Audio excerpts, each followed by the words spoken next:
Hello guys, আসসালামু আলাইকুম। কেমন আছো সবাই? তো আজকে আমরা গাছ থেকে লিচু পারবো। দেখা যাক কতগুলো লিচু পারতে পারি। আমাদের কিন্তু উঠানের পাশে একটা লিচুর গাছ আছে, তো ওখানে অনেক লিচু ধরেছে। আমরা বেশি করে পারবো, দেখা যাক কতগুলো লিচু পারা যায়। তোমরা ফুল ভিডিওটা দেখো।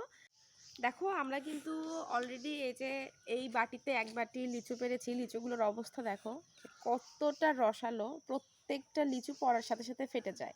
মানে এই জিনিসটা কত ভালো লাগে, তাই না? যে তুমি গাছ থেকে, নিজের গাছ থেকে পারবা, খাবা, কোনো রেস্ট্রিকশন নাই, কিনতে হচ্ছে না, আর যখন মন চায় তখন খাইতে পারছো। এই জিনিসটা বেশি ভালো। তো আমি আমাদের গাছ থেকে এই এক বাটি লিচু এখনই পারলাম।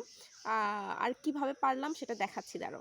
এই যে দেখো লিচুগুলোর অবস্থা, পড়ার সাথে সাথে লিচুগুলো ফেটে যায়। এই যে আসলে কতটুকু বোঝা যাচ্ছে, খেতে অনেক মজা। দেখো গাছটা, হ্যাঁ, এই যে দেখো গাছটা, আর প্রত্যেকটা বাদাতে অনেক লিচু ধরে আছে। আমার ফোনের ক্যামেরা তো অত বেশি ভালো না, তো ওই জন্য ওভাবে বোঝাতে পারছি না। যাই হোক, পারো তুমি। আমি আমার জামাইকে নিয়ে আসছি আজকে সকালবেলায়, যে চলো আগে অনেকগুলো লিচু পাড়ে দাও আমাকে, আমি বসে বসে খাবো। এই যে এই পাশ থেকে পারছো। আমরা এটা লিচু পাড়ার জন্য এটা বানাইছি।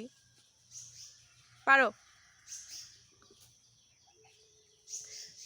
পড়ার সাথে সাথে সব লিচু ফেটে যায়। এই তো দেখো লিচু, কিন্তু লিচুটা তোলো তো, আমার হাতে বাটি তো, লিচুটা তোলো। এই যে দেখো অবস্থা, রাখো।